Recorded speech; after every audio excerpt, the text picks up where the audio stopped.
Assalamualaikum warahmatullahi wabarakatuh.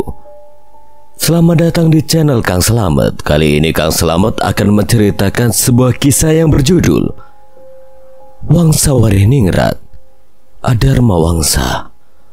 Cerita ini ditulis oleh Mistinim, dan sebelum kita masuk ke ceritanya, buat kalian yang belum subscribe channel ini, tekan tombol subscribe-nya terlebih dahulu dan tekan tombol notifikasinya agar kalian tidak ketinggalan cerita seram lainnya dari Kang Slamet. Gak usah berlama-lama lagi, langsung saja kita masuk ke ceritanya. Warihiku meneng koyo segoro kang ayem, nanging wongsone warihiku male. Kadya banyu kang ngubur, olone ombo koyo segoro, sapa wae bisa sengsara. Si pengurang dan saya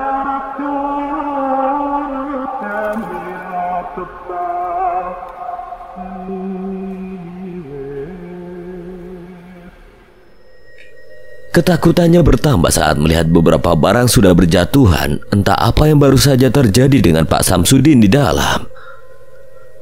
Pak, Bapak di mana? Arya menghidupkan lampu hingga ruangan tersebut bisa terlihat dengan jelas. Sangat jelas Arya melihat bercak darah sepanjang lantai. Mulut Arya terbungkam. Ia merasakan gemetar tubuhnya yang tidak bisa ditahan. Takut hal buruk terjadi dengan Pak Samsudin. Pak Samsudin! Ia berjalan menyusuri kemana bercak darah itu berakhir dengan seluruh pikiran buruk yang bersarang. Bercak darah itu berakhir tepat di ranjang Pak Samsudin. Tapi anehnya Arya tidak menemukan di mana letak lelaki tua itu berada. Ia terus mencari, firasatnya kian buruk, sementara nyalinya semakin ciut. Arya benar-benar ketakutan sekarang. Ia teringat lagi sesuatu yang pernah terjadi. Melihat kematian ibunya sendiri. Rasa takut yang ia rasakan sama. Namun Arya mencoba memberanikan diri. Ia menunduk menyundulkan kepala untuk melihat ke arah kolong ranjang. Tidak mungkin. Ia mundur beberapa langkah, seketika mentalnya terguncang mengetahui apa yang ia lihat. Arya mendapati Pak Samsudin menatapnya dengan tatapan melotot. Wajah keriput tuanya itu tampak semakin memprihatinkan, dengan mulut bersimbah darah serta kepala yang hampir terlepas dari tubuhnya. Pak Samsudin sudah meregang nyawa dari tadi hingga ajal tiba menjemput. Bagaimana Arya tidak terkejut? Ia orang pertama yang mengetahui Pak Samsudin mati secara tidak wajar. Kematiannya secara tiba-tiba serta tidak ada pertanda. Ia menduga-duga setelah melihat beberapa kematiannya ia saksikan. Mayat-mayat korban memiliki luka yang sama. Luka di leher. Tak berlama-lama ia berusaha mengesampingkan pikiran buruknya, menutup segala resah yang ia rasa. Arya mencoba memanfaatkan waktu selagi tidak ada pekerja lain yang mendapati. Ia menemukan sebuah surat yang ditinggalkan Pak Samsudin di saku. Sudah pasti kematian Pak Samsudin yang janggal ada kaitannya dengan ritual. Arya berlari di tengah gelapnya keraton, memanggil seluruh pekerja untuk membantu mengurus pemakaman Pak Samsudin. Akan tetapi, satu yang ia minta, Bi, saya ingin Pak Samsudin dimakamkan di pemakaman umum saja. Tidak perlu dimakamkan di seberang sungai. Ia menahan diri berusaha bicara pada Bi Asi yang sudah ia curigai sejak kemarin.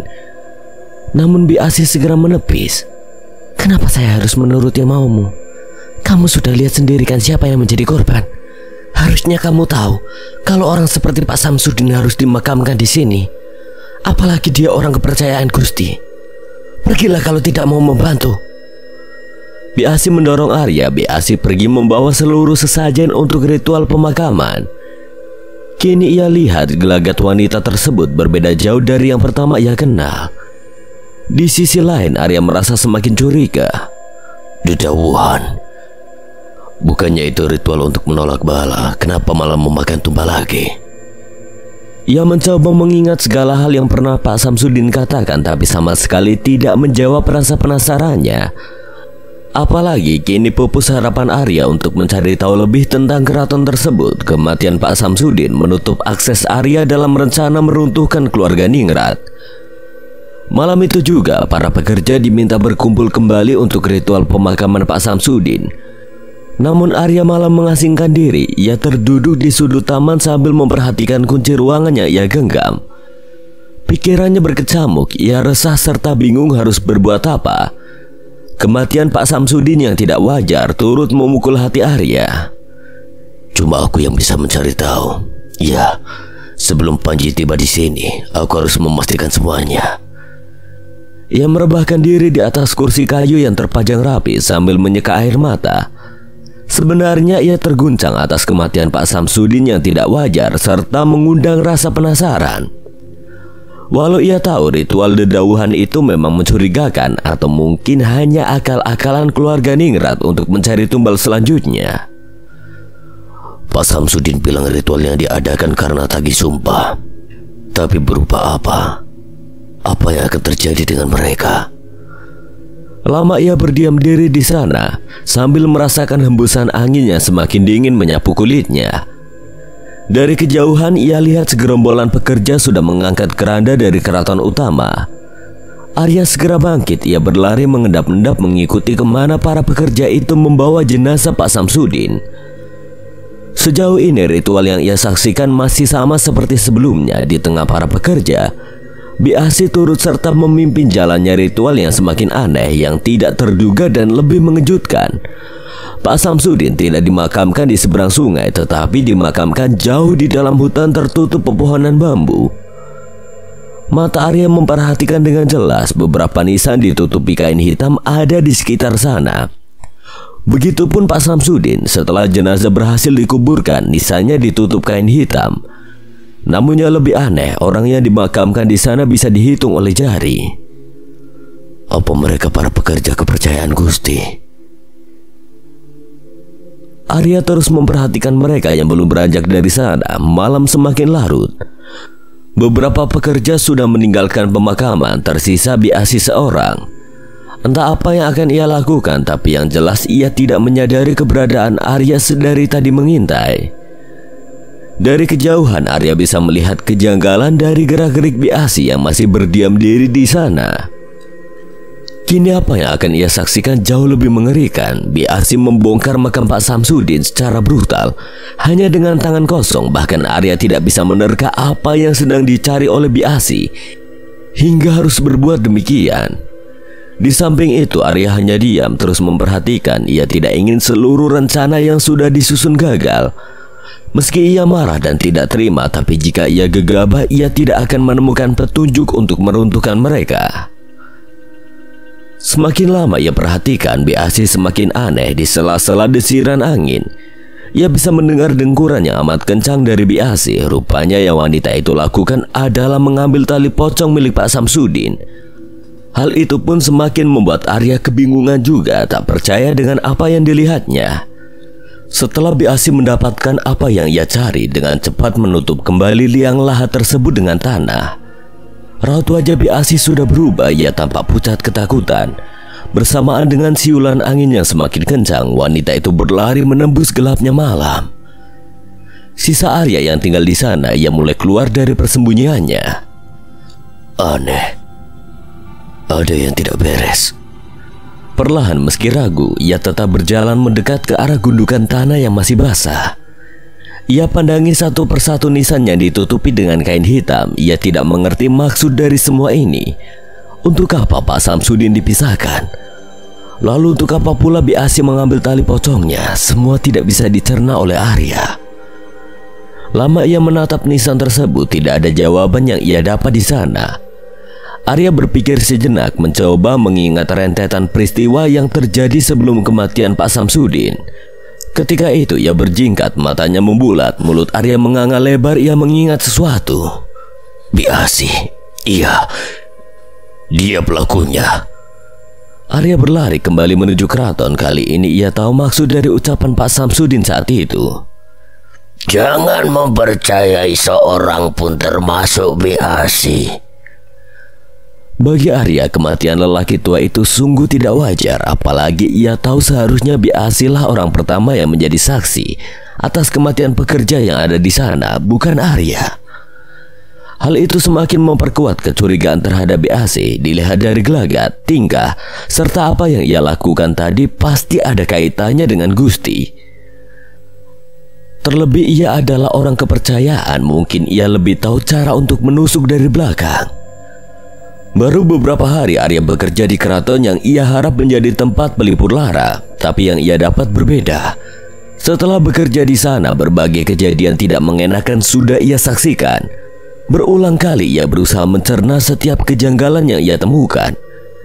Tapi sungguh rumit, tidak semudah yang dibayangkan. Arya kalut beradu dengan pikirannya sendiri. Ia tidak bisa melakukan semua tanpa kehadiran seseorang yang menuntunnya. Iya, Panji harus segera ke sini. Ia rebahkan tubuh dengan segala pikiran yang masih berkecamuk sambil menatap layar handphonenya, memaksa Panji untuk segera datang. Rencana yang sudah ia susun matang harus terlaksana, tapi satu yang masih mengguncang pikiran Arya. Satu ruangan terlarang yang Pak Samsudin jaga, ia harus memastikannya. Entah mengapa ia yakin akan menemukan jawaban. Sebelum Gusti Atmaja menemukan keris itu, aku harus bergerak cepat. Tapi aku tidak tahu di mana keris itu berada. Arya terus memikirkan cara melihat dari segala yang ia rasakan akan berpengaruh pada rencananya. Terakhir aku tiba di rumah sakit dan Pak Samsudin bilang keris itu berada di utara Gunung Seranggeni. Apa yang ada di sana?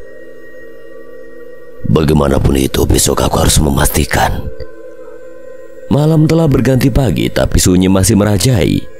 Para pekerja larut dalam kesedihannya, antara hidup dan mati mereka berada di tangan keluarga Ningrat. Terlebih setelah kematian Pak Samsudin, keadaan keraton berubah 180 derajat. Seorang lelaki tua yang biasa mengayomi mereka telah tiada.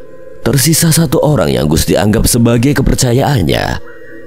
Namun kepercayaan Gusti bukan berarti kepercayaan para pekerja juga. Bahkan mereka sudah tahu permainan di balik seluruh ritual yang dilangsungkan. Mereka tahu bahwa Biasi adalah dalang dari segala dalang. Ia yang memegang adat, ia juga yang memilih siapa orang yang akan menjadi tumbal. Maka dari itu, kalian bisa menebak mengapa Biasi selalu menjadi orang pertama yang mengetahui kapan dan di mana salah satu dari mereka mati. Entah karena Teluningrat atau karena ulah Biasi sendiri. Kematian para pekerja yang tidak wajar selalu meninggalkan bekas yang sama, goresan di leher. Sulit membedakan mana pekerja yang mati diguna-guna atau mati dibuat oleh Biasi, terutama kematian Pak Samsudin yang mengenaskan. Anehnya bukan Biasi saksi pertama, tetapi Arya. Apa yang bisa disimpulkan di balik kejanggalan itu? Tidak ada yang tahu kebenaran atas kematian Pak Samsudin sebelum Arya yang mencari tahunya. Malam pun tiba. Di tengah gemuruh suara langit mendung diikuti dengan desiran angin yang semakin kencang menerpa pepohonan rindang. Dari puncaknya angin itu turun dengan cepat ke kaki gunung. Ada apa ini?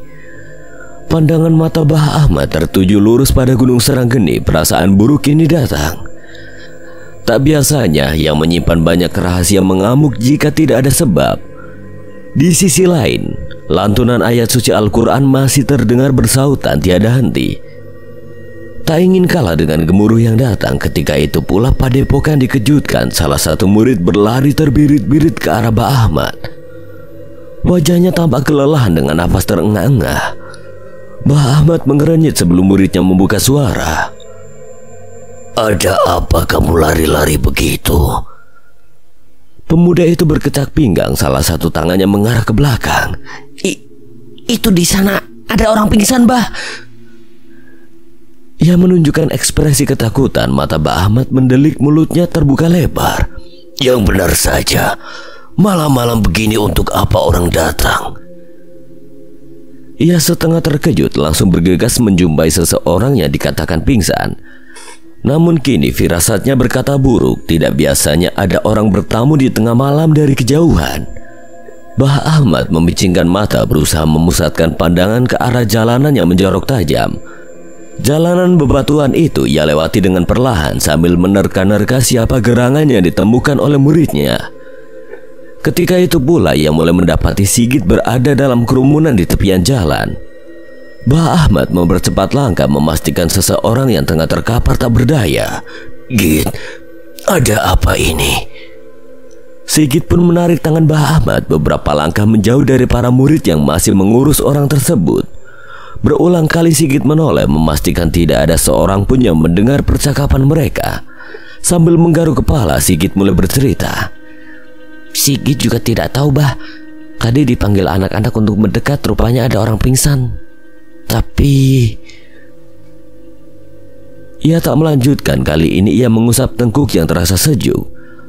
Bah Ahmad menatap tajam pada seseorang yang tergeletak di sana, kemudian berbisik pada Sigit. Tapi apa, Git? firasat Sigit tidak enak.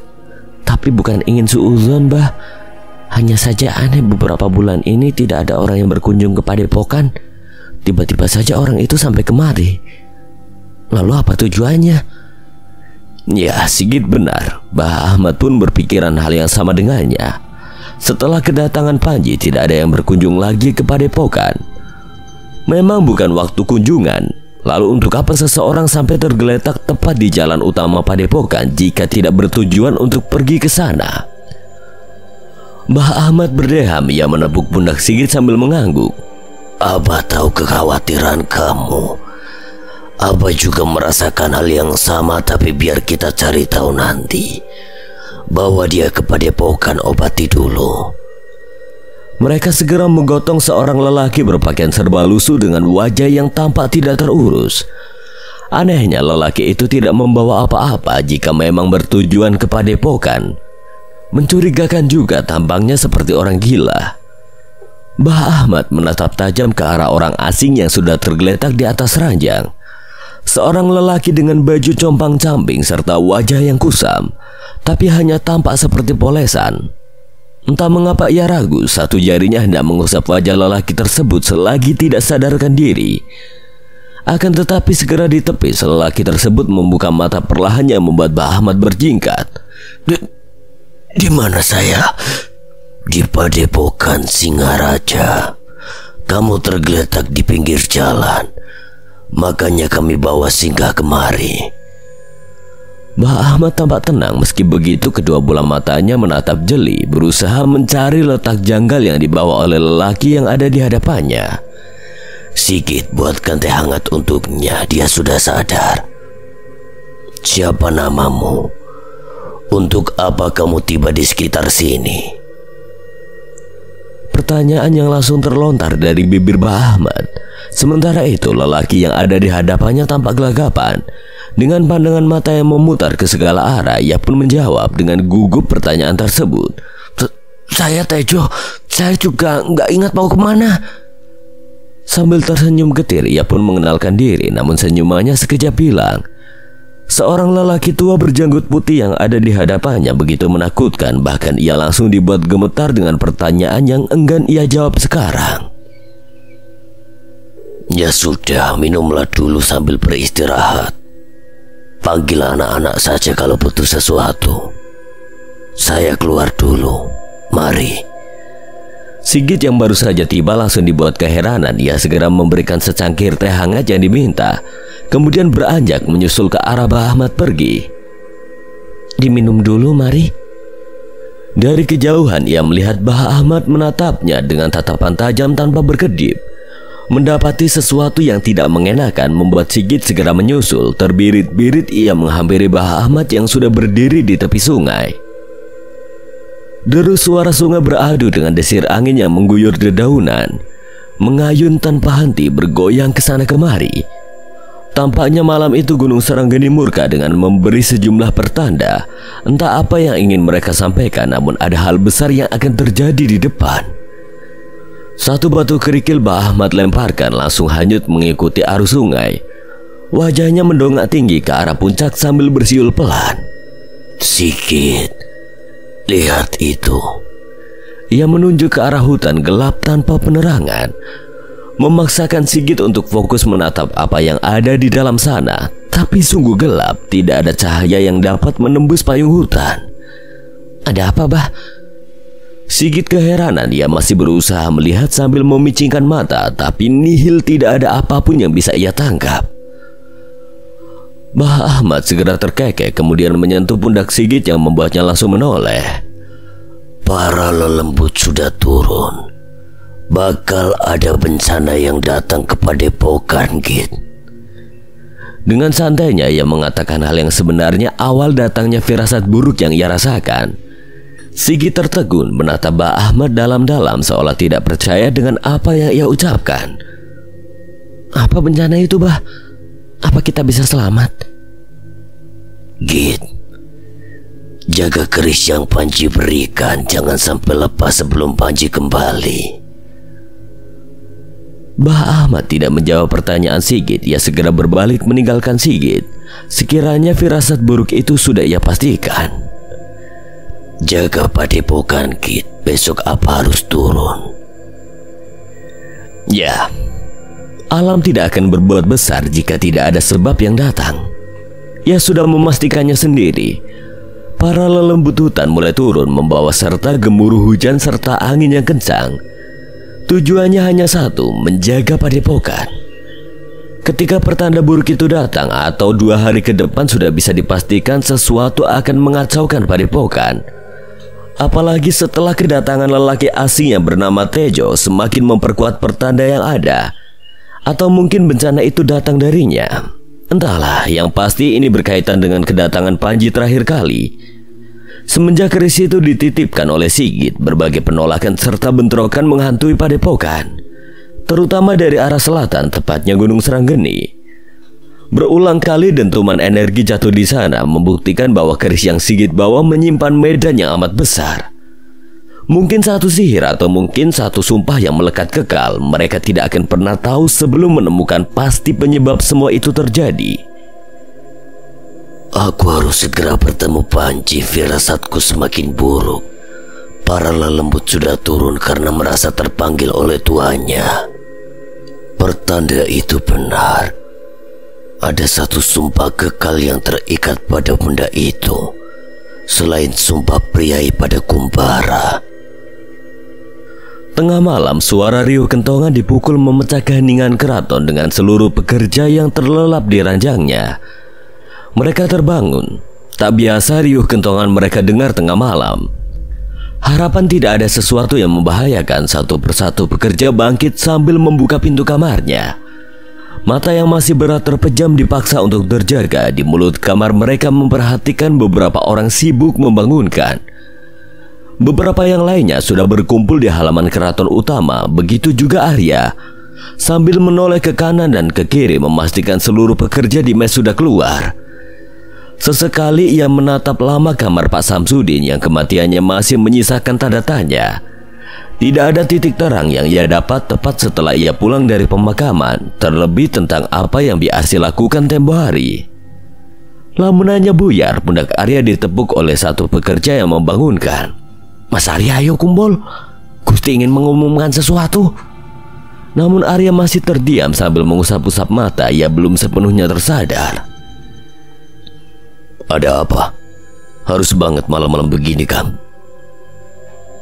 Ia menoleh ke arah Arya yang tambangnya masih muka bantal. Sambil terkekeh sebentar, ia kembali memukul kentongan tepat di hadapan lelaki tersebut. "Sadar dulu, Mas. Saya juga tidak tahu Gusti ingin menyampaikan apa. Makanya ayo cepat kumpul." Namun Arya tidak langsung pergi. Ia menatap lekat kamar Pak Samsudin yang terkesan seram. Lampu di dalam tidak dinyalakan sehingga tampak paling gelap dari luar. Arya berdiri tepat di hadapan pintu tersebut sambil menelan ludah. Ia merasa penasaran. Dengan memberanikan diri, ia memutar gagang pintu tersebut. Terkunci. Tepat setelah kematian Pak Samsudin, kamar tersebut tidak tersentuh selama seharian. Entah mengapa mereka mengatakan bahwa masih ada sesuatu buruk yang terkurung di dalam. Kalau kita masuk, kita bisa jadi tumbal selanjutnya. Begitulah ucap salah seorang pekerja yang kamarnya masih berjajar dengan Arya. Terdengar sangat janggal di telinga Arya, apalagi kematian Pak Samsudin terjadi secara tiba-tiba. Mungkin ada sebab di balik itu semua, terlebih tentang surat yang Pak Samsudin tinggalkan. Ia belum sempat membacanya. Setelah dirasa penasaran itu pudar, Arya segera bergegas ikut berkumpul dengan para pekerja yang sudah menghadap di halaman keraton utama. Riuh kentongan masih dipukul kencang.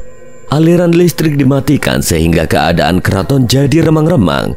Beberapa orang yang tadi memukul kentongan mulai menghidupkan obor yang memenuhi setiap sudut tempat tersebut. Arya pun kebingungan, semakin tidak mengerti dengan niat keluarga Ningrat melakukan segala sesuatu yang aneh baginya. Sementara itu, ia tatap seorang wanita dengan rambut terurai indah mengenakan gaun putih menambahkan kesan menawan. Di sampingnya ada biasi yang senantiasa mendampingi. Setelah semua obor dinyalakan dan para pekerja berkumpul, mulailah wanita itu berdiri dengan tatapan mata memutar. Ia seolah memperhatikan para pekerja tak terkecuali termasuk Arya. Saya ingin mengumumkan kabar baik pada kalian. Maaf jika harus membangunkan tengah malam. Suasana malam yang begitu dingin dan mencekam menambah kesan mencurigakan dari gerak-gerik wanita yang mereka sebut dengan Gusti. Ia berdiri dengan kaki jenjang, lekuk indah tubuhnya dengan wajah tegas serta mata yang tajam membuat mereka tidak memiliki keberanian untuk menatapnya. Kedua tangan lentik Gantari mengusap perut yang tampak buncit. Ketika itu pula para pekerja yang tadinya menunduk kini mulai melirik.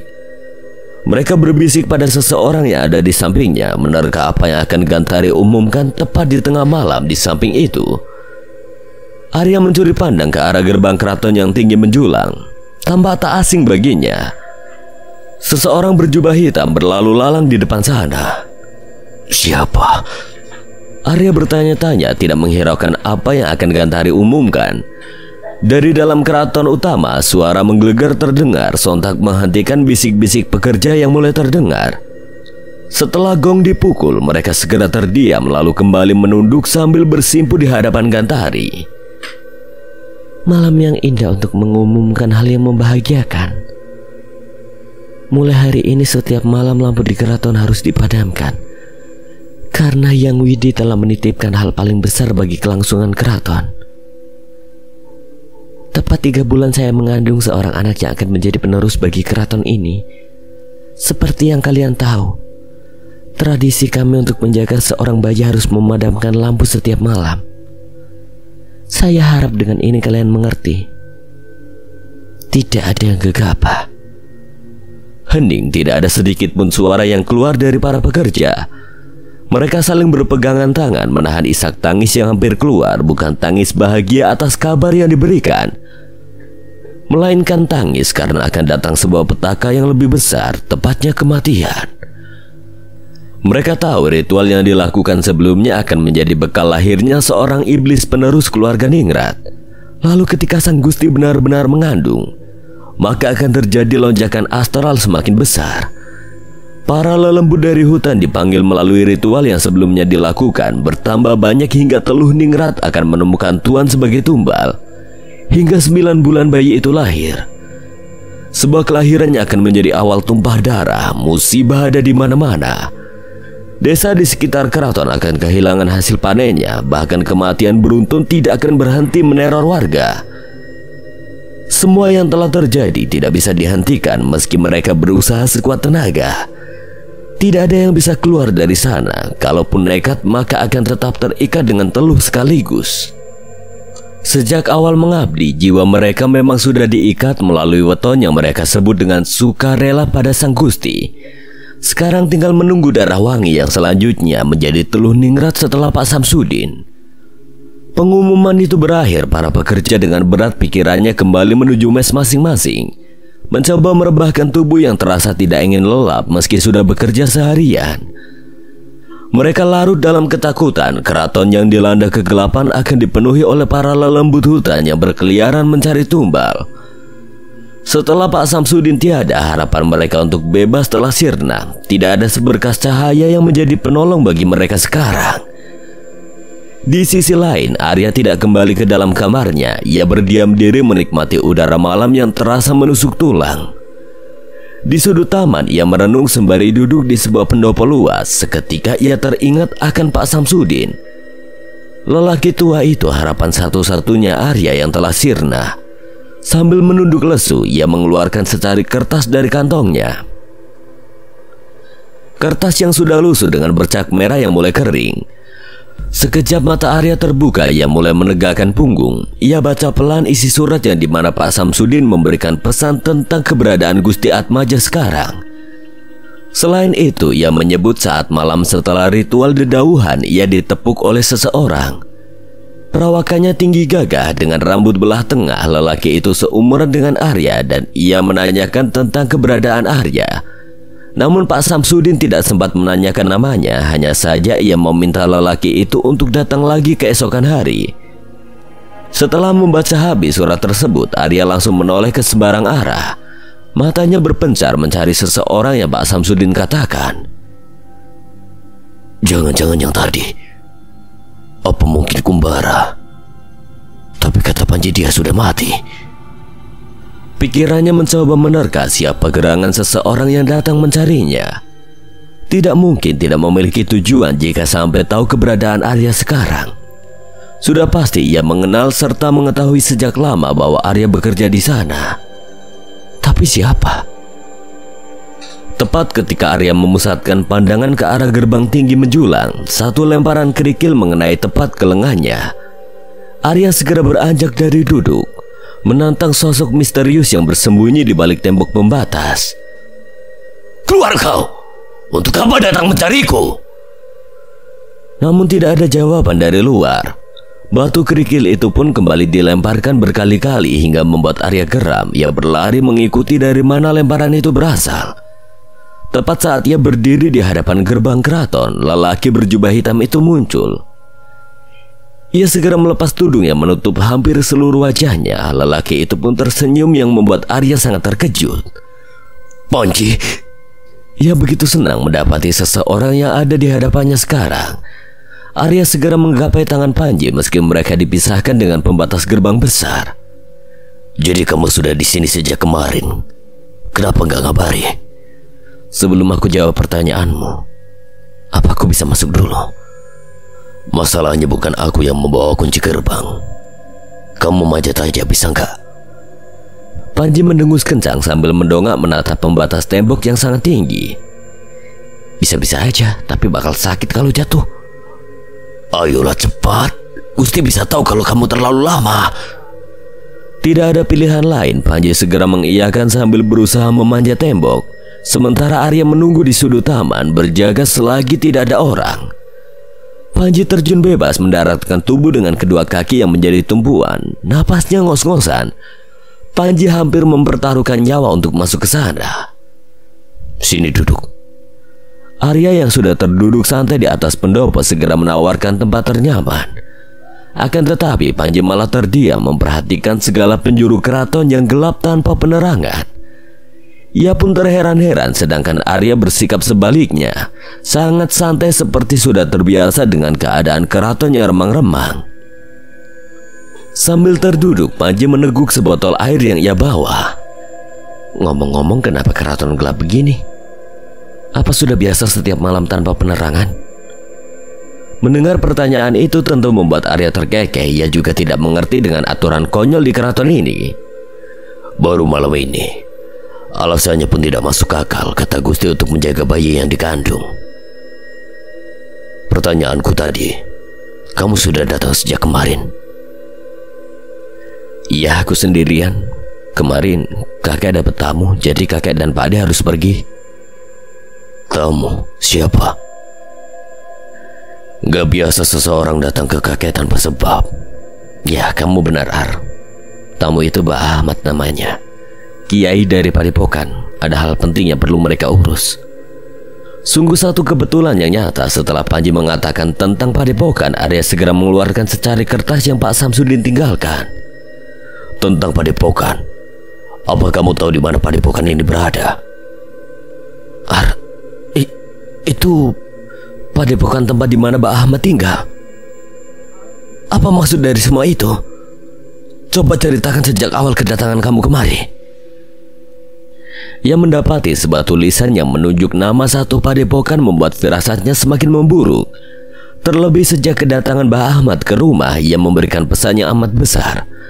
Sesuatu besar akan melanda padepokan dan kedatangan orang asingnya menjadi jembatan kegelapan. Namun ia tidak mengerti maksud yang dikatakan Mbah Ahmad. Hanya saja kini semua tampak berkaitan. Perbincangan mereka semakin panas, pasang mata tak henti memperhatikan sekitar.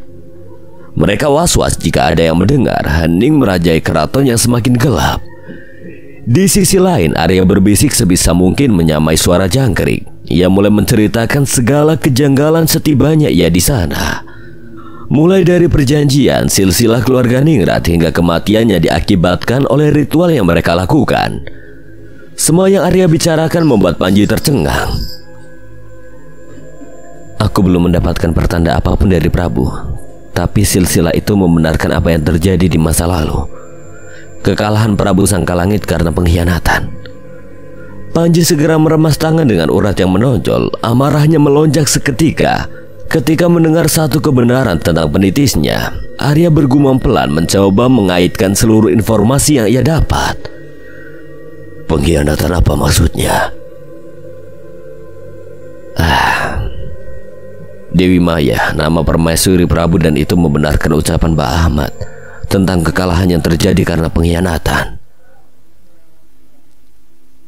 Saat aku singgah ke padepokan, Mbah Ahmad banyak bercerita tentang Prabu. Di masa kemenangannya ia gugur karena dibunuh oleh seseorang.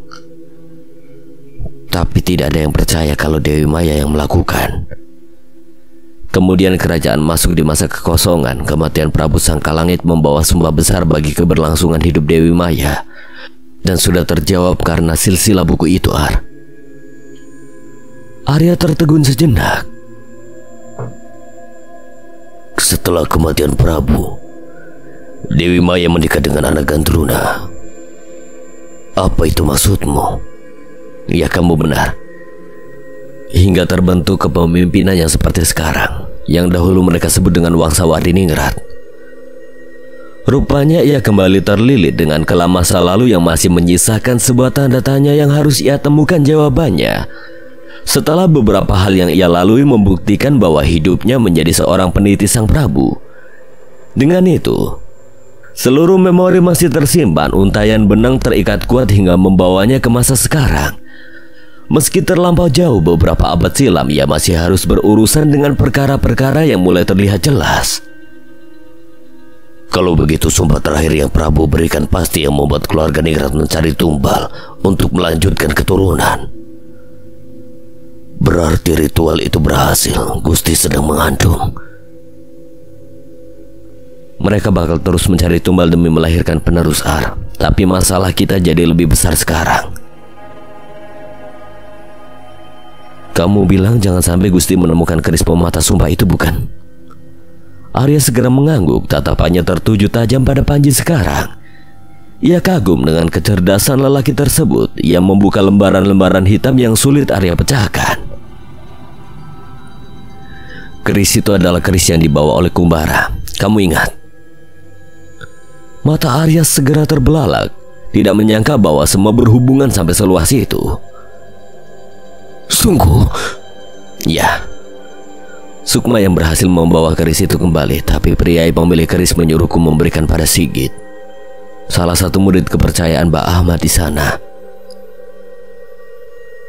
Kemarin Mbah Ahmad bilang ada orang asing yang tiba-tiba datang ke padepokan. Apa jangan-jangan itu Gusti Atmaja? Ia menimpali dengan tatapan melotot. Entah mengapa ia sangat yakin bahwa itu adalah Gusti Atmaja. Bagaimana mungkin mereka bisa mencegah sumpah besar yang terlontar di masa silam, sedangkan keluarga Ningrat bergerak semakin cepat. Yang lebih buruk jika Gusti Atmaja kembali menemukan keris kembar. Mereka termenung sama-sama memikirkan cara terbaik selagi berharap dengan kakek dan Pak Ade yang kini ada di padepokan. Sementara itu lawan mereka bukan hanya para pengkhianat serta keluarga Ningrat, tetapi juga serangan astral yang akan merenggut kembali nyawa para pekerja. Begitu juga dengan Arya, tugas berat dibebankan padanya setelah Pak Samsudin tiada. Meruntuhkan keluarga Ningrat serta membebaskan seluruh pekerja sudah menjadi tanggung jawabnya. Apakah mungkin ia bisa menggagalkan teluh itu? Lalu bagaimana dengan kematian Pak Samsudin yang belum ia ketahui sebabnya? Suara alunan gamelan masih terdengar kencang, diselingi dengan tawa mereka yang berpesta menyambut malapetaka. Sementara para pekerja hanyut dalam keresahannya, mereka terdiam. Sesekali memandang pekatnya langit sore, salah seorang berteriak di tengah-tengah pekerja lain, memecah hening yang pilu dalam sanubari mereka. Aku wis ora betah. Ayo padha metu. Ayo padha nyelamet gawe dhewe. Dengan isak tangis yang pecah, seorang lelaki berteriak berkali-kali mengharap mereka bisa menyelamatkan diri dengan cara apapun. Pekerja lain saling toleh menyaksikan lelaki tersebut tersungkur lemah. Demikianlah yang mereka rasakan, bukan hanya satu atau dua orang saja yang ingin selamat dari sana. Mereka memiliki tekad yang sama, namun apa daya, mereka tidak mempunyai banyak tenaga, bahkan kesempatan untuk pergi dari tembok tinggi yang mengurung seisi keraton. Terlebih bukan hanya Gusti yang mereka takuti, tetapi juga antek-anteknya Gusti, termasuk Biasi. Isak tangis lelaki tersebut turut mengundang haru para pekerja. Diam-diam mereka melakukan hal yang sama, hanya saja tanpa suara, dengan terus melanjutkan tugasnya. Entahlah sampai kapan mereka akan terkurung di sana, tidak akan pernah keluar sebelum menjadi tumbal. Secercah harapan pupus setelah kematian Pak Samsudin, seorang lelaki tua yang mereka gadang-gadang akan menjadi penyelamat. Para pekerja tahu meski Pak Samsudin adalah orang kepercayaan Gusti, namun hanya ia yang berani memihak mereka tanpa lelah. Setiap hari, setiap kali Pak Samsudin mendapatkan sebuah pendengaran tentang kondisi keraton, ia selalu memberitahu pada para pekerja melalui cara-cara tertentu. Tujuannya agar mereka bisa menyusun rencana untuk keluar bersama. Akan tetapi, mereka dibuat bertanya-tanya atas meninggalnya Pak Samsudin yang tidak wajar. Setelah semalaman ia pergi, mengestafetkan berita tentang bala bantuan yang datang dari jauh, mereka menduga bahwa Gusti sudah mengetahui tabiat Pak Samsudin sejak awal. Hingga kematian Pak Samsudin secara mendadak turut membungkam niat mereka untuk keluar dari sana. Entah mengapa mereka merasa bahwa kematian lelaki tua tersebut bukanlah murni karena teluh yang dikirimkan oleh keluarga Ningrat, namun karena niat terselubung dari seseorang yang tidak mereka ketahui. Tangis mereka terdengar seperti bergumam, disusul dengan suara gemuruh langit keraton yang menambah kesan suram. Dari balik sebuah pintu paling ujung barisan mes, seorang lelaki berdiri dengan tatapan tajam matanya yang mengarah pada para pekerja di dekat keraton utama. Mendung kenapa mereka menangis? Suara yang mampu menggugah perasaan penasaran Panji ternyata berasal dari para pekerja. Di sisi lain, ia bertanya-tanya di mana Arya sejak siang ia keluar kemudian menghilang tanpa jejak. Bahkan ia tidak mendapati lelaki kekar tersebut berada di antara para pekerja. Ada yang tidak beres. Panji kembali beranjak mengenakan jubah hitam yang serasi dengan gelapnya keraton di bawah langit mendung. Ia mengendap-endap pergi menyusuri pepohonan rindang untuk menutupi diri. Selangkah demi selangkah, ia mulai mendapatkan informasi mengapa para pekerja tampak sengsara. Mata Panji dengan jeli memperhatikan satu persatu dari mereka, namun tidak membuahkan hasil akan keberadaan Arya.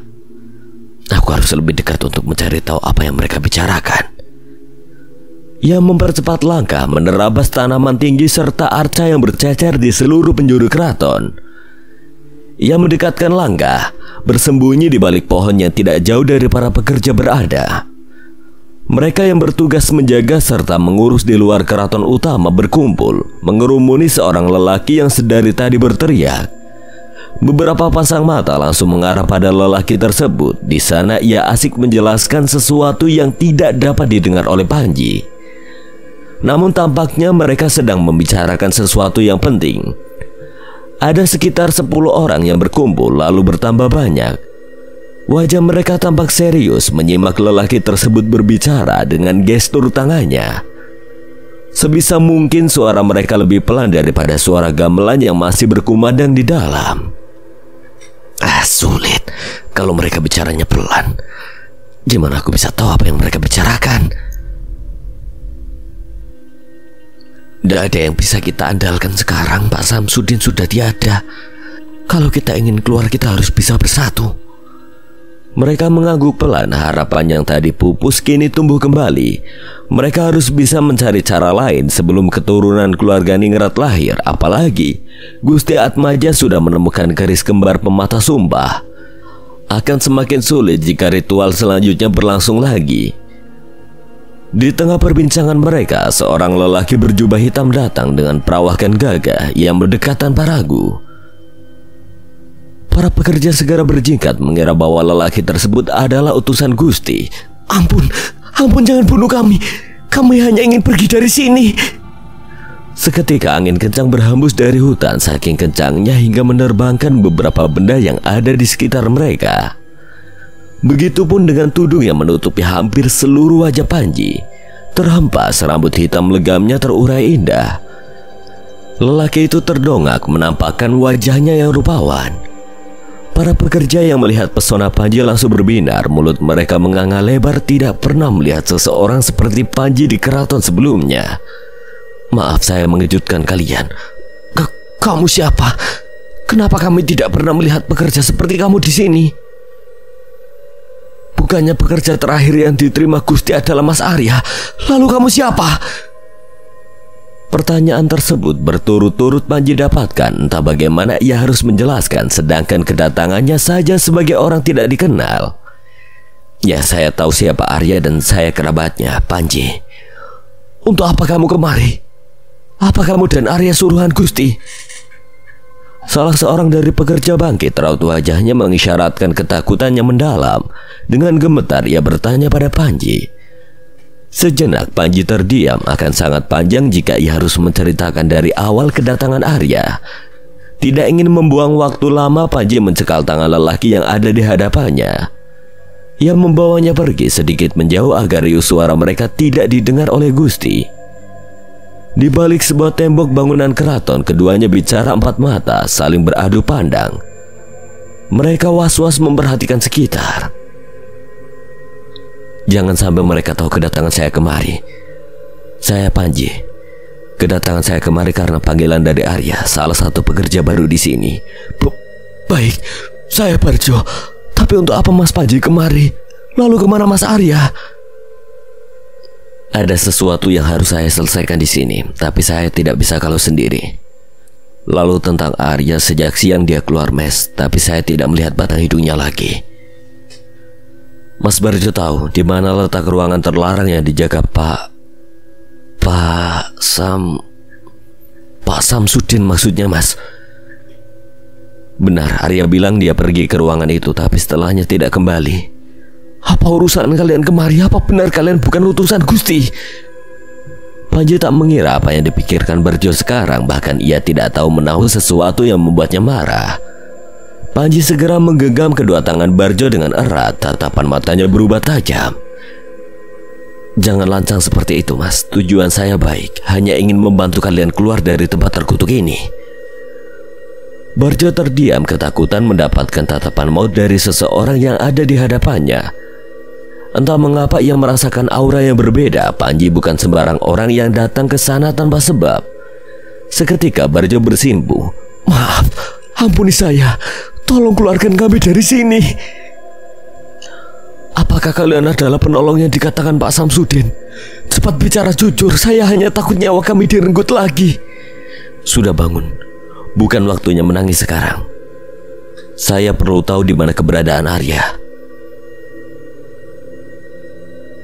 Nyawa kalian sudah terikat di sini. Kalau saya tidak segera bertemu dengan Arya, maka semua bisa terlambat. Saya mohon beritahu di mana ruangan itu berada. Biar semua saya yang urus. Kalian tidak perlu berhadapan langsung dengan Gusti. Barjo tersadar tidak akan mudah keluar dari keraton jika hanya mereka yang melawan. Para pekerja yang tidak punya kemampuan apa-apa. Barjo menoleh ke belakang memperhatikan raut wajah teman-temannya yang tampak pasrah sekarang. Sedetik kemudian menoleh ke arah Panji, lelaki gagah rupawan yang entah datang dari mana bertekad menyelamatkan mereka. Baiklah Mas Panji, saya yakin bisa mempercayakan kalian, tapi perlu diingat ruangan itu letaknya di dalam keraton utama, di paling ujung. Selama ini hanya Pak Samsudin yang dipercaya menjaga ruangan tersebut. Tapi sekarang bukan urusan saya bagaimana cara Mas Arya bisa ke sana. Hanya saja di sana tempat terlarang yang sangat-sangat berbahaya. Banyak pernak-pernik, bahkan alat yang digunakan keluarga Ningrat untuk menjalankan ritual. Kalau sekali saja ketahuan mungkin bisa dihabisi secara langsung oleh antek-antek Gusti yang sekarang sedang berpesta di dalam. Satu lagi Mas Panji, hati-hati dengan wanita kepercayaan Gusti. Dia BAC. Apalagi yang kamu tahu? Terakhir Pak Samsudin bicara tentang keris kembar pemata sumpah sekarang sudah ditemukan oleh Gusti Atmaja. Habis riwayat kami para pekerja di sini, kalau ritual selanjutnya dilakukan, maka jiwa kami semakin terikat. Ritual selanjutnya, kapan itu dilakukan? Mungkin nanti malam Mas Panji. Mereka selalu melakukan ritual di dalam ruangan itu. Cepat temukan Mas Arya sebelum terlambat. Listrik di keraton bakal padam, lelembut alas pingitan berbondong-bondong datang. Bukan cuma satu tumbal yang mereka butuhkan untuk mematah sumpah, tapi bakal banyak nyawa lagi yang berjatuhan. Barjo pasrah dengan takdir yang akan menimpa jika saja setelah ini hidupnya berakhir seperti Pak Samsudin. Tidak ada yang tahu kapan saya mati menjadi tumbal. Setidaknya semua sudah saya katakan pada Mas Panji. Kalau saja saya mati nanti, tolong selamatkan nyawa pekerja lain yang ada di sini. Barjo menangis jadi-jadinya. Banyak keinginan yang belum ia capai di ujung usianya yang masih muda. Bagaimanapun ia berharap besar teman-temannya bisa keluar dengan selamat tanpa terikat teluh Ningrat. Perkataan Barjo mampu menyentuh lubuk hati terdalam Panji. Entah mengapa setelah ia mendengar seluruh keluh Barjo seakan mendorong niatnya untuk segera bertindak. Meruntuhkan seseorang yang tidak seharusnya duduk sebagai seorang pemimpin di keraton. Terlebih terlalu lama kesengsaraan yang keluarga Ningrat berikan pada manusia-manusia kecil seperti para pekerja. Mereka tidak pernah tahu niat kedatangan para pekerja yang murni karena mereka ingin bertahan hidup atau bahkan menjadi tulang punggung keluarga. Harus mati dengan nasib yang sama, menjadi tumbal atas ritual yang keluarga Ningrat lakukan demi kepentingan hidup mereka. Tak pandang bulu siapa nyawa yang direnggut, mereka hanya memperdulikan ketentraman pribadi, memberikan banyak penderitaan bagi para pekerja hanya untuk memenuhi sebuah hasrat untuk melahirkan keturunannya. Air mata seketika menetes tanpa diminta. Perlahan ia seka. Tak ingin terlihat menjadi orang yang menyedihkan di hadapan Panji. Ya sudah Mas, saya kembali dulu. Tolong wujudkan keinginan kami. Panji terdiam 1000 bahasa memperhatikan lelaki malang tersebut. Hidup mereka bergantung pada Panji sekarang. Ia pandangi kedua telapak tangannya yang merasa berdosa jika tidak bisa mewujudkan keinginan Barjo. Langkah kaki Panji bergerak ke depan menyusul langkah Barjo yang sempoyongan. Barjo, tunggu. Ada apa lagi Mas Panji? Saya masih butuh bantuan Mas Barjo dan teman-teman. Saya punya rencana bagus. Ia segera mendekatkan wajahnya pada Barjo. Secepatnya ia segera berbisik mengenai rencana yang tiba-tiba saja menghampiri. Ia rasa dengan bantuan para pekerja, tujuan mereka untuk keluar dari sana akan semakin mudah. Mulut Barjo menganga lebar, kemudian mengangkat dahi tanda setuju dengan rencana Panji. Ia mengangguk. Ide bagus. Iya, baik Mas Panji. Setelah ini saya umumkan pada teman-teman. Ia tampak lebih bersemangat kali ini. Sambil menyincing celana, Barjo bergerak cepat menyusul berbagai strategi bersama pekerja lain. Sekarang giliranku. Di bawah barisan awan mendung, tidak ada seberkas cahaya yang menyinari bangunan megah yang berdiri di antara tembok-tembok tinggi. Dari tadi suara gong menggema dipukul berkali-kali. Suara gemuruh turut menyertai, ditambah lagi desir angin yang mendayu-dayu. Suasana keraton semakin mencekam, gelap merajai seluruh wilayah keraton yang berhektar-hektar luasnya.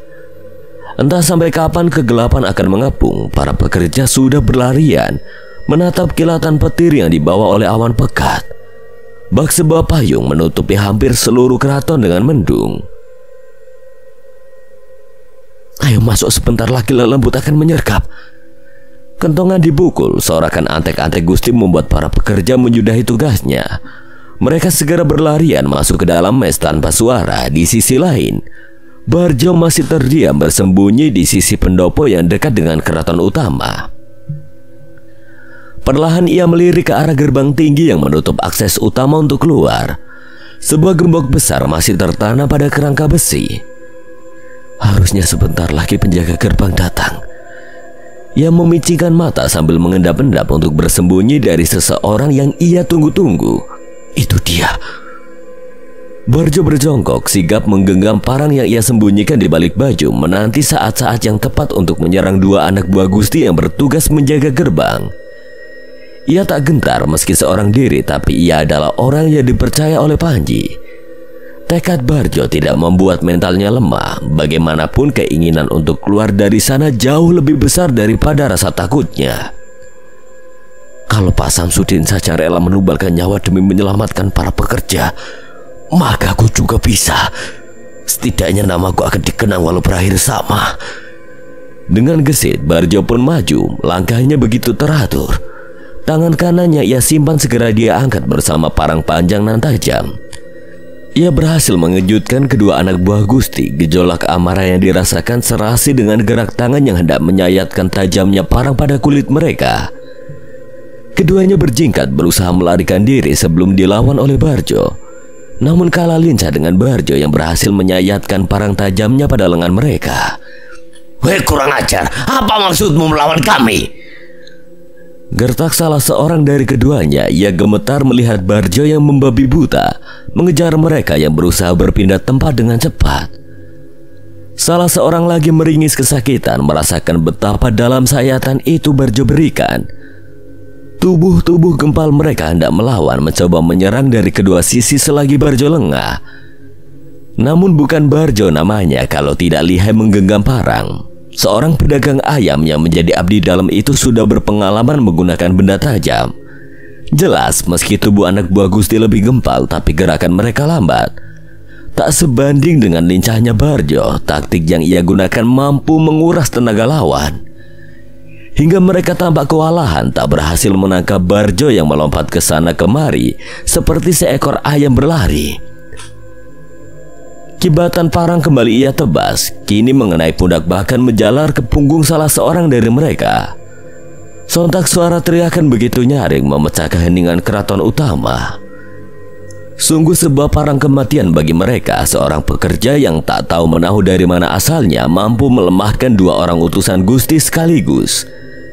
Gantari yang tengah menikmati jamuan bersama Biasi segera terdongak mendengar teriakan hebat dari luar. Suara apa itu, Asi? Sambil meletakkan gelas yang ia genggam, kepala Gantari berusaha menyundul untuk memastikan suara yang berasal dari luar. Saya tidak tahu, Gusti. Apa jangan-jangan lelembut alas pingitan sudah mencari tumbal? Ada benarnya. Syukurlah kalau mereka datang lebih cepat biar ritual ini berjalan lancar. Sebuah hari yang dinanti-nanti telah tiba. Keinginan serta dendamnya akan segera terlaksana. Sudut bibir Gantari tertarik tajam, tatapan menyeramkan bak sebuah elang yang mengintai mangsa. Ia sedikit menoleh ke arah Biasi yang sedang bergurau dengan antek-anteknya. Asi, apa lelaki itu benar-benar kamu habisi di dalam? Biasi terbelalak kemudian memalingkan wajah pada sebuah pintu di sudut ruangan. Dengan bangga ia tertawa. Tentu saya sendiri yang menghabisi dia. Bagus, rencana kita berjalan sempurna. Tinggal menunggu Atmaja menuntaskan ritualnya.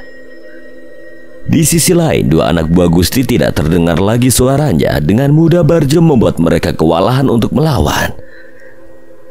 Kemari cepat. Barjo berdesis memusatkan pandangan ke arah para pekerja yang sudah ia tugaskan untuk bekerja sama. Kemudian dua anak buah Gusti diikat, mulutnya dilakban sehingga tidak terdengar rintihan karena menahan sakit yang amat dalam. Parang panjang Barjo mengenai beberapa sisi tubuh kedua lelaki tersebut, termasuk siku, dagu, wajah, paha, dan lengan, sehingga mereka benar-benar tidak punya masa untuk melawan. Amankan mereka, bawa ke dalam mes, jangan sampai ketahuan jejaknya. Ia sudah merancang taktik yang terstruktur sesuai instruksi Panji. Sembari menunggu Panji memberikan aba-aba lagi, Barjo segera menyusuri sisi-sisi keraton, berusaha mendekat mencari di mana Atmaja berada. Jebul Muri. Ia berjalan mencari ruang untuk terus membentuk benteng pertahanan. Tampaknya baik, tapi menusuk dari belakang. Itulah caranya ia gunakan untuk mengelabui keluarga Ningrat. Rencananya yang tersusun rapi bahkan tidak disadari oleh mereka yang masih menjalankan ritual dalam keraton utama. Perlahan satu persatu antek-antek gusti sudah ditumbangkan. Dengan begitu mereka akan mudah meruntuhkan beberapa orang yang tersisa. Sasaran utamanya adalah Gantari dengan anak yang dikandungnya. Panji berjaga-jaga, ia memanjat tembok pembatas hingga ia bisa mengetahui lokasi keraton secara luas. Di mana saja ia harus berpindah, kemudian bergerak untuk melancarkan aksinya. Kalungku menyala, ada bahaya.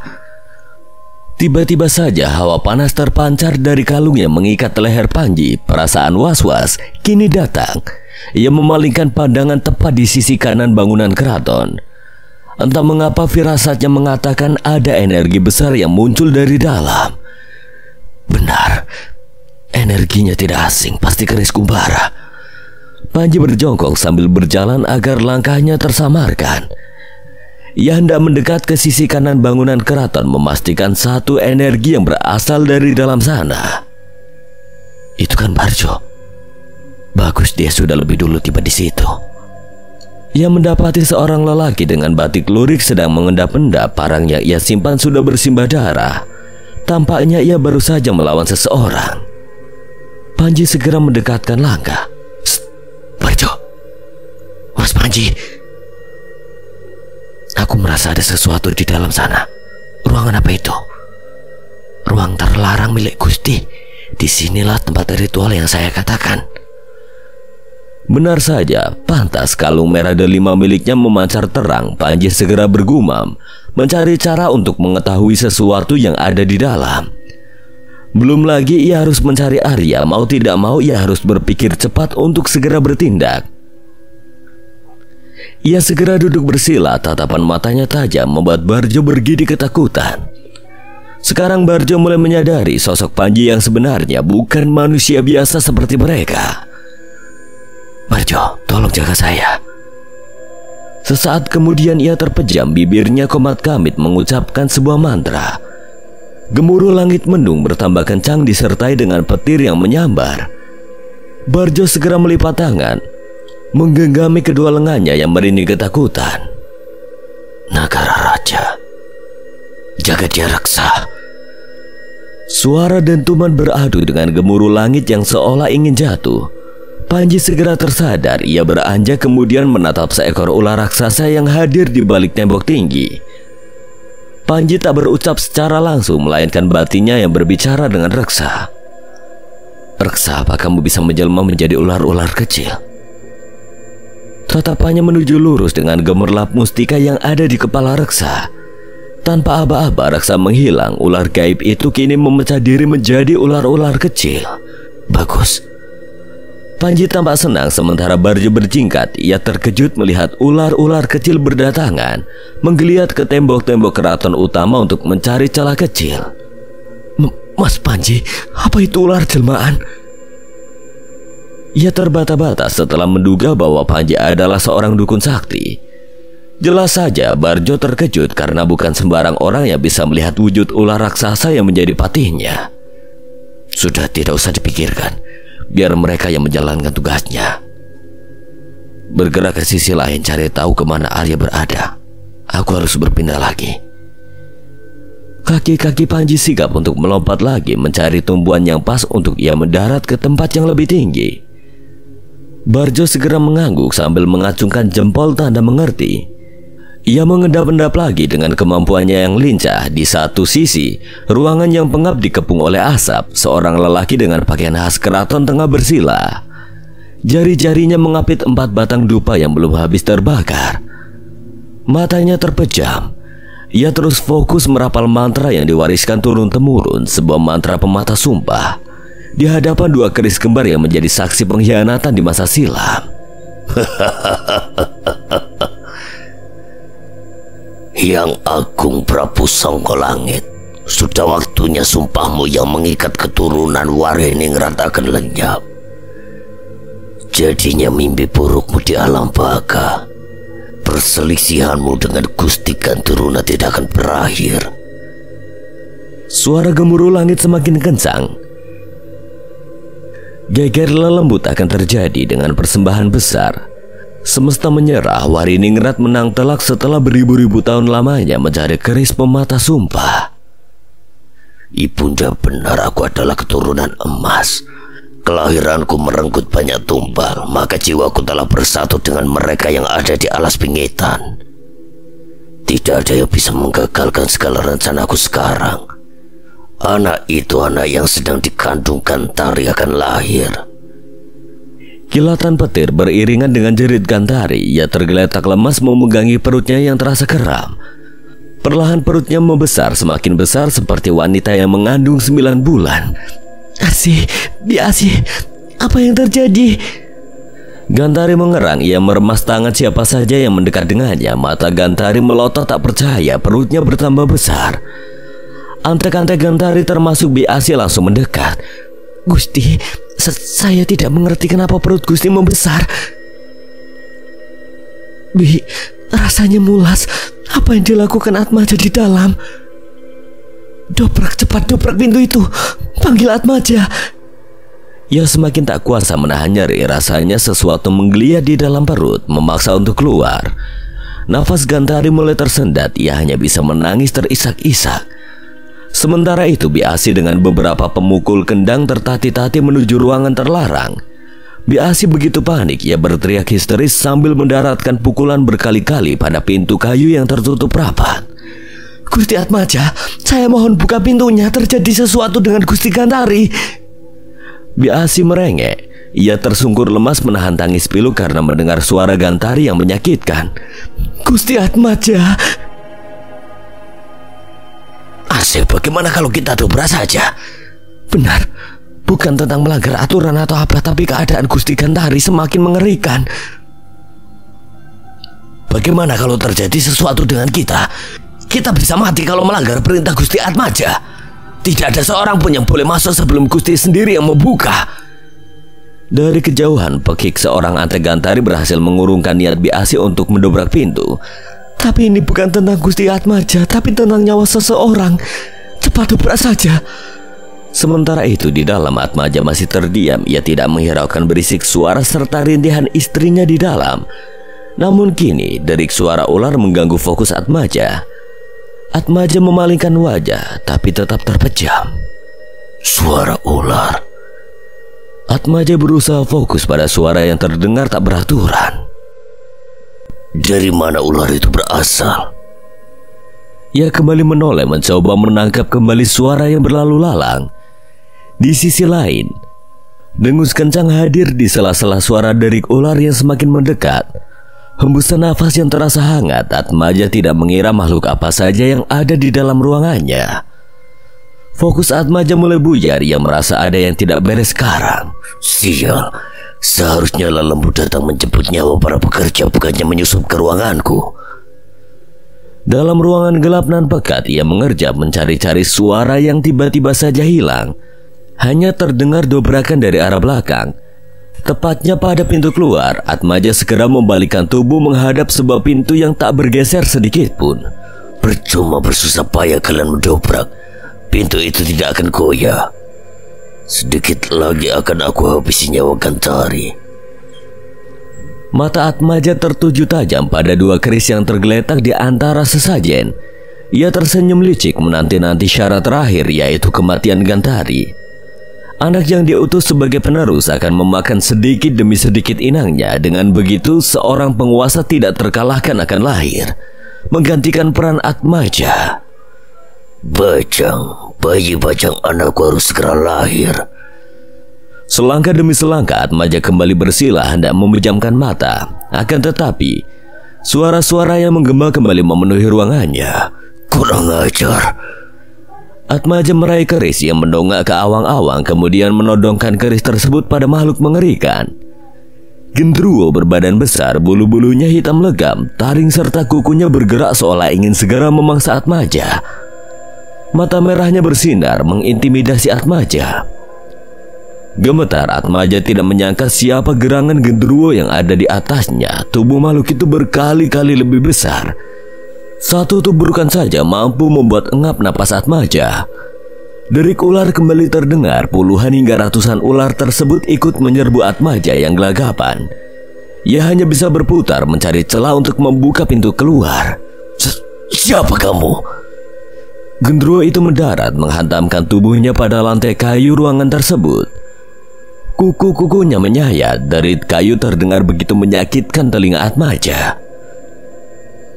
Kamu bukan siapa-siapa, Atmaja. Manusia hina sepertimu harus lenyap. Selangkah Gendruwo tersebut mendekat bersamaan dengan ular-ular yang menggeliat merambat pada tubuh Atmaja. Atmaja ketakutan. Ia berusaha menggapai apa saja yang bisa digunakan untuk melawan. Mundur atau kesini bisa membunuhmu. Tangan gembal Gendruwo tersebut menyobek bulu-bulu tebal pada perutnya. Dua luka bekas hundusan keris yang sama sudah bersarang, tidak untuk yang ketiga kalinya. Aku sudah kebal. Tidak perlu basa-basi, sekarang juga kamu bisa mati. Atmaja tidak bisa bergerak. Ular-ular mulai merambat, menenggelamkan tubuhnya. Dari mana semua ular ini berasal? Siapa kamu sebenarnya? Dari mana kamu masuk? Atmaja kegirangan. Kedua tangannya berusaha menyibak ular yang merayap pada dada dan lehernya. Satu hembusan nafas hangat menyembur wajah Atmaja. Telapak tangan yang besar meremat lehernya.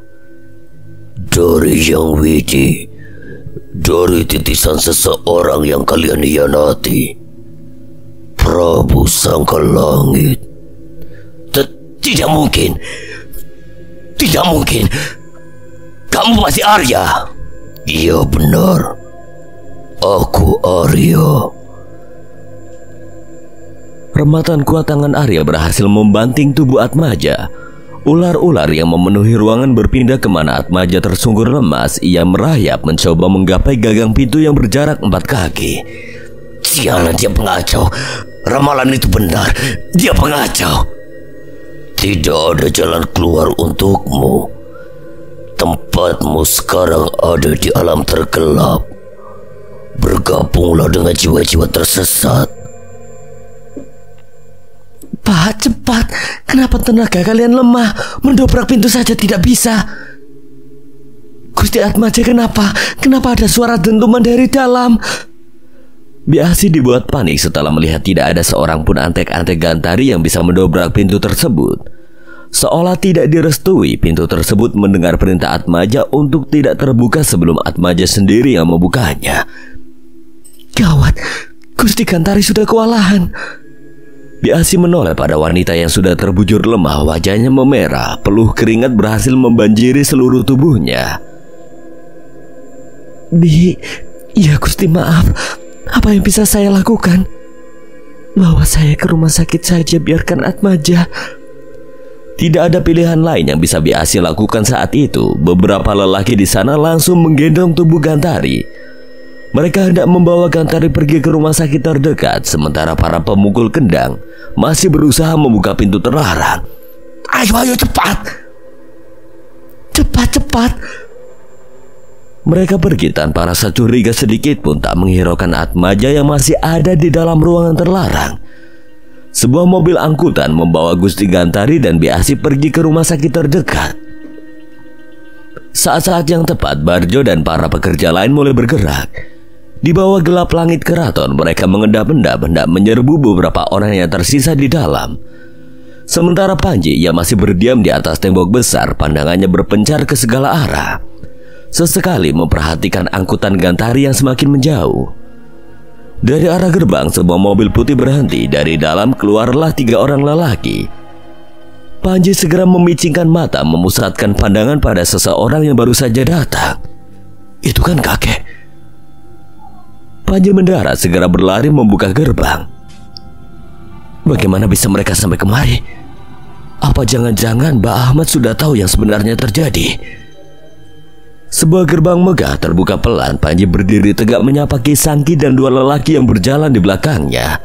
Kakek, bagaimana kakek bisa sampai kemari? Bukan sekarang waktunya, cepat bawa kami masuk. Ada sesuatu yang harus diselesaikan.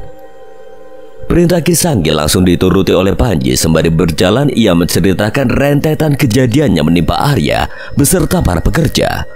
Namun Ki Sangki seolah sudah tahu kedatangan mereka ke sana sesuai takdir Sang Pencipta. Panji berdiri tepat pada undakan anak tangga keraton utama. Ia mengibaskan tangan memberi isyarat pada Barjo beserta pasukannya. Mereka segera mengepung, sontak membuat antek-antek gantari yang di dalam terperanjat. Para pekerja mulai menudingkan senjata, sedangkan antek-antek gantari bergeming panik. Beberapa yang masih berusaha mendobrak pintu langsung tersungkur memohon-mohon untuk tidak dihabisi oleh Barjo, seorang ahli parang. Maju! Ganti kalian yang merasakan bagaimana terkurung seperti kami. Cepat, ikat mereka! Kondisi ruangan pertemuan langsung pecah. Beberapa ada yang mencoba melarikan diri tapi berhasil ditahan oleh Panji. Peperangan terjadi dalam ruang yang terbatas sehingga mereka tidak leluasa bergerak. Sementara Panji yang memanfaatkan keadaan untuk membuka pintu yang berada paling ujung. Ia putar-putar gagang pintu tersebut tapi tidak ingin terbuka. Gawat, pasti dikunci. Hanya ada satu cara. Panji berdiri dengan sigap mengepalkan tangannya berusaha memusatkan energi di satu titik. Mata Panji terpejam, bibirnya bergetar. Satu ajian hendak ia keluarkan. Ajian lembu sekilan. Mata Panji terbuka tertuju lurus pada objek yang ingin ia buka. Satu kepalan tangan ia daratkan. Tampak begitu pelan tapi mematikan. Ajian lembu sekilan. Pintu tersebut terbuka sontak mencuri perhatian mereka. Padahal sedari tadi tidak ada yang berhasil mendobraknya. Tapi dengan sekali pukulan saja Panji berhasil meruntuhkan. Bau semerbak dupa menyeruak di dalam ruangan gelap. Ribuan ular menenggelamkan tubuh seseorang. Seorang lelaki yang sudah terkapar, kepalanya hampir putus, matanya melotot dengan lidah yang keluar. Panji segera memperhatikan setiap sudut ruangan tersebut. Ia mengendus bau anyir darah yang masih segar. Ia pun berjongkok. Sayatan ini. Jari-jari Panji meraba memastikan setiap luka di sekujur tubuh Atmaja. Setengah telinganya hilang. Arya. Gendruwo itu sedang memamah telinga Atmaja dengan senangnya. Ia turun mendarat tepat di hadapan Panji. Maaf aku menghilang. Panji paham. Ia beranjak lagi menutup pintu tersebut, membiarkan Arya selesai dengan urusannya.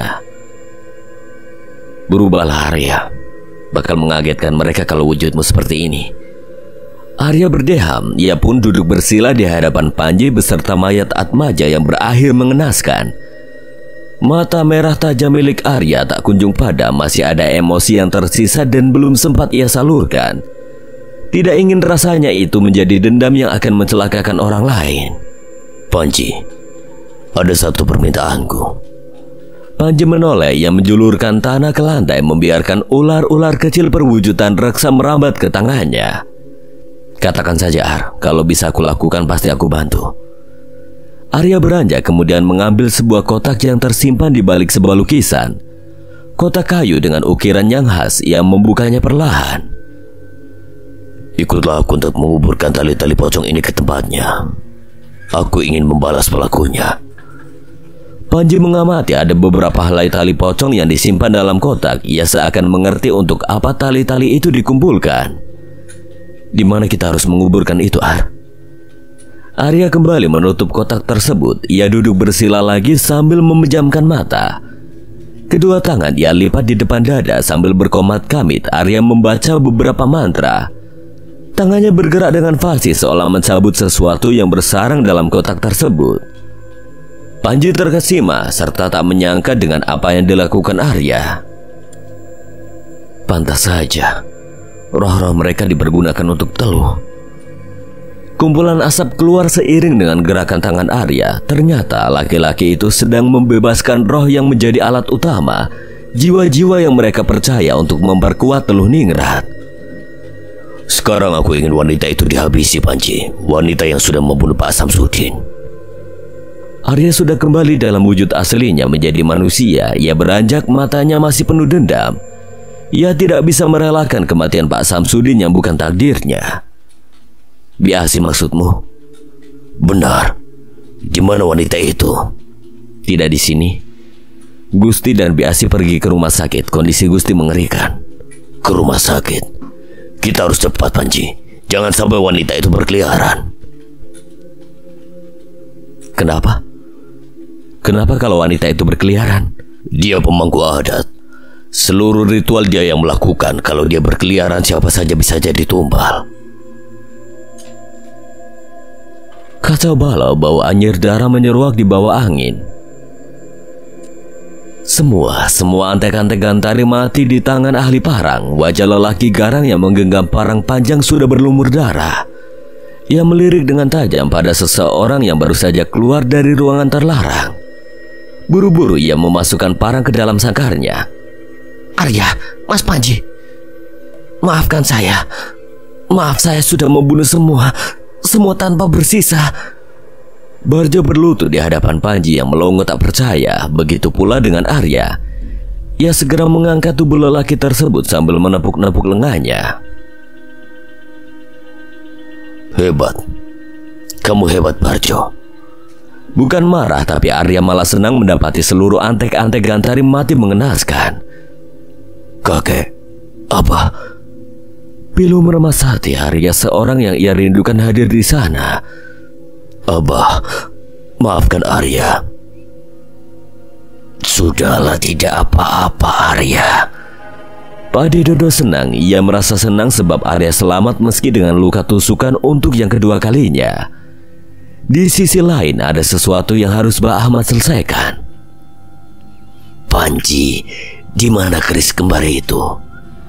Dengan cepat Panji mengeluarkan bungkusan hitam yang terpisah. Isinya keris kembar. Ini, Bah. Panji ingat sesuatu untuk tidak menggabungkan keris itu. Katanya bisa memata sumpah. Syukurlah kalian tidak terlambat. Urusan kita jadi banyak, Panji. Mbah Ahmad menoleh. Ia memutar pandangan ke seluruh ruangan. Tepatnya lantai yang sudah penuh dengan mayat antek-antek Gantari. Biar Panji bereskan nanti. Ada sesuatu yang harus Panji lakukan bersama Arya. Bawa kotak ini, cepat selesaikan sekarang. Bah, ada sesuatu yang harus Arya urus. Mereka bergegas. Arya segera mengarahkan langkah menuju sebuah tempat yang jauh dari dalam hutan. Pepohonan bambu rimbun menjadi tirai. Arya segera menyibak dedaunan bambu, mengacungkan jarinya pada sepetak tanah yang penuh dengan nisan tertutup kain hitam. Di sini, pemilik tali pocong berada. Ia berjalan beberapa langkah kemudian mengusap nisan Pak Samsudin. Bagaimanapun mereka bisa menyelesaikan seluruh teka-teki karena Pak Samsudin. Maaf Arya terlambat. Kalau saja Arya mendobrak kamar Bapak malam itu, mungkin Bapak tidak akan berakhir di sini. Cepat, waktu kita tidak banyak. Secercah cahaya timbul di balik barisan awan hitam yang mulai tersingkir. Mereka bekerja cepat, segera menggali tanah untuk mengubur tali pocong tersebut. Sekarang apa? Cari ke rumah sakit. Pasti mereka tiba di rumah sakit terdekat. Tak berlama-lama keduanya bergegas lagi menyusuri setiap rumah sakit yang dekat dengan desa Mahagiri. Namun, Mbak, apa ada ibu hamil yang baru saja tiba di sini? Bau antiseptik khas rumah sakit menyeruak semakin melekat pada hidung mereka yang sudah singgah ke beberapa rumah sakit sebelumnya. Ada apa kalian keluarganya? Iya, boleh kami lihat dulu. Lorong-lorong rumah sakit mereka lewati hingga menuju ruang bersalin. Mereka memiliki harapan besar untuk menemukan salah seorang yang membahayakan. Di sana pasien belum siuman. Sebuah gorden putih menutupi ranjang panjang. Sepasang kaki sudah terbujur terlihat dari sela-sela gorden yang terbuka. Mereka mendekat dengan hati-hati.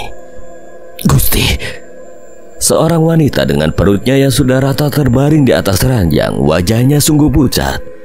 Arya menyentuh tangannya, ternyata terasa dingin. Kenapa pasien tidak bergerak, Sus? Panji yang ada di sampingnya segera memastikan. Ia mendekatkan dua ruas jari tepat pada lubang hidung Gantari. Gak bernapas. Sial, lalu kemana Biasi? Cari. Pasti di ruang Nishu, cepat cari. Baru saja mereka hendak beranjak, beberapa perawat datang dengan alat-alat yang tertata rapi di nampan. Namun tidak ada waktu lagi untuk mengurus Gantari. Ada yang lebih penting sekarang. Sus, di mana ruang Nishu? Cepat, kami harus cepat. Bentakan Arya berhasil meluluhkan perawat di sana. Mereka segera diarahkan menuju ruang yang terletak di lorong-lorong depan. Tak jauh dari ruang bersalin, di sana ada nama ruang yang mereka cari. Arya segera memusatkan pandangan pada kaca tembus pandang. Di dalam ruangan tersebut sudah ada beberapa bayi yang diletakkan sesuai nama pada ranjang. Namun satu hal yang janggal. Arya, di sana. Bayinya dibawa pergi. Beberapa lorong mereka susuri menyusul langkah seorang wanita bersanggul rapi yang sudah membawa bayi. Ternyata benar wanita itu licik. Gantari ditinggalkan, sedang bayi yang dikandungnya dibawa pergi entah kemana. Sejauh apapun, selama apapun mereka mencari, tetap tidak menemukan batang hidung Biasi. Wanita itu terlalu lincah, sekejap menghilang begitu saja. Untuk apa Biasi membawa bayinya? Entahlah, harus kemana kita mencari wanita itu? Aku yakin bayi itu berguna. Makanya Biasi membawanya. Mereka berjalan tergopoh-gopoh kembali menuju keraton. Bukannya pertama kali kita begini, pasti ada sesuatu lagi di depan nanti. Panji mulai merasakan ada kejanggalan-kejanggalan. Bau busuk beserta anyir terendus dari niat seseorang yang tidak bisa disepelekan. Pasti. Di keraton utama, mayat-mayat yang berserakan sudah dibungkus kain. Para pekerja saling bahu-membahu, melayatkan serta menguburkan mereka satu persatu. Jiwa mereka tidak boleh ada yang kembali, harus terkurung, terperangkap di seberang sungai, jauh di alas pinggiran. Selesai. Panji menoleh pelan, senyumnya getir memandang para pekerja yang bergegas pulang. Akhirnya keinginan mereka untuk pulang tercapai, tapi tugas kita belum selesai. Panji mengeluarkan bungkusan hitam berisi keris kembar. Mungkin saja keris ini akan menjadi gambaran atau bahkan petunjuk tugas kita selanjutnya.